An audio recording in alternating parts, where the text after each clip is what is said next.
Project 2025? Project 2025. Project 2025. Project 2025 is a 900-page document overseen and directed by over 140 ex-Trump administration officials. This is the blueprint, the roadmap for them to have complete control over government.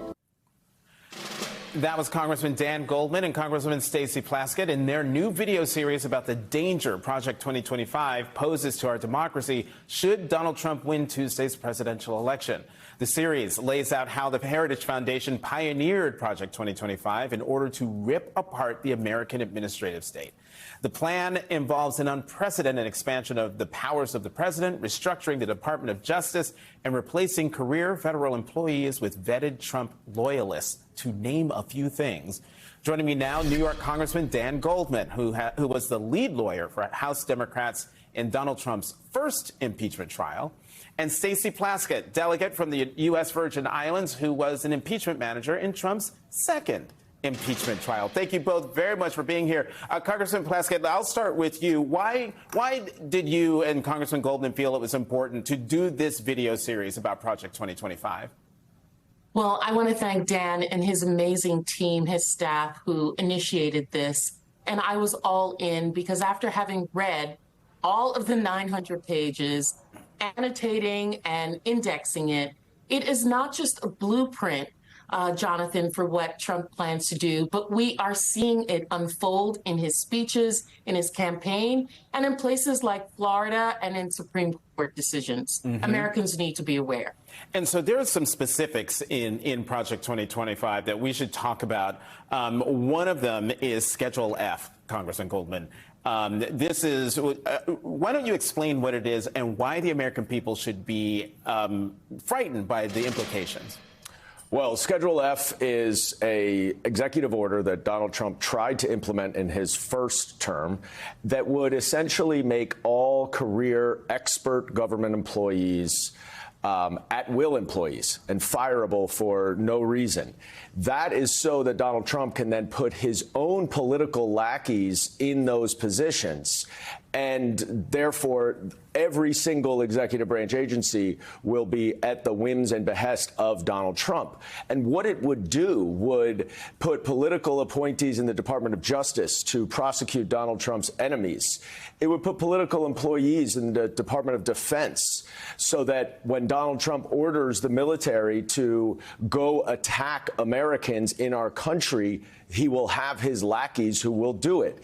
It will put all Donald Trump loyalists in the intelligence community, which means no one knows how to handle sources and methods. We will get no intelligence of our own that we can rely on, and we will not be able to share. No one will share intelligence with us, so we will be much less safe. And in the State Department and diplomatically, it will eliminate our career diplomats who every single day are the ones dealing with our allies, our enemies, and it will essentially allow Donald Trump to say, go make nice with Putin and screw off NATO.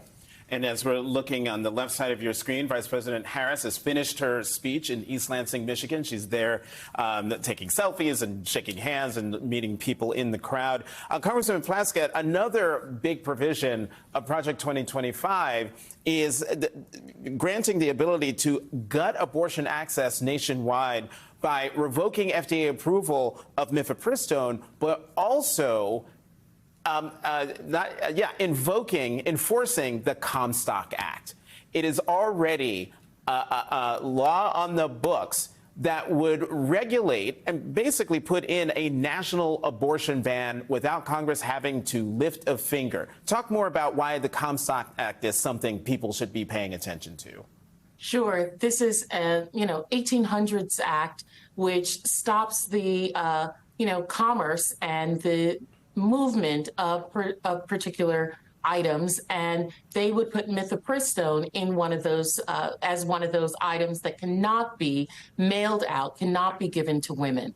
And this is a way to stop safe healthcare access for women, women who need this prescription, whether they've had ectopic pregnancies, whether they've had miscarriages, whether they desire to have an abortion for their own personal reasons. And, you know, it goes even further than just putting a ban. It also, Project 2025 talks about regulating and women having to record potential pregnancies as well as miscarriages. Listen, it's, you know, why don't we just let him know when our menstrual cycles start and begin, what our menses are? This is about being the handmaiden's tale. That's one of the things that are going on. But it regulates, Jonathan, every aspect of Americans' lives. And we're not even talking about the things that other Americans are pointing to. You know, I've been talking to people of color about the removal of African American history, removal of discussions about slavery. If individuals, public schools want to receive federal funding, that would be removed from the classrooms.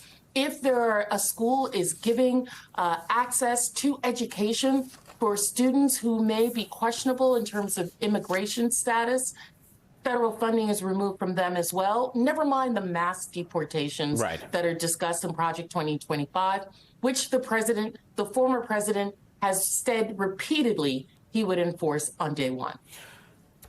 We haven't even scratched the surface of this conversation. Congresswoman Stacey Plaskett, Congressman Dan Goldman, thank you both very much for coming to the Sunday Show and for bringing this once again to our attention.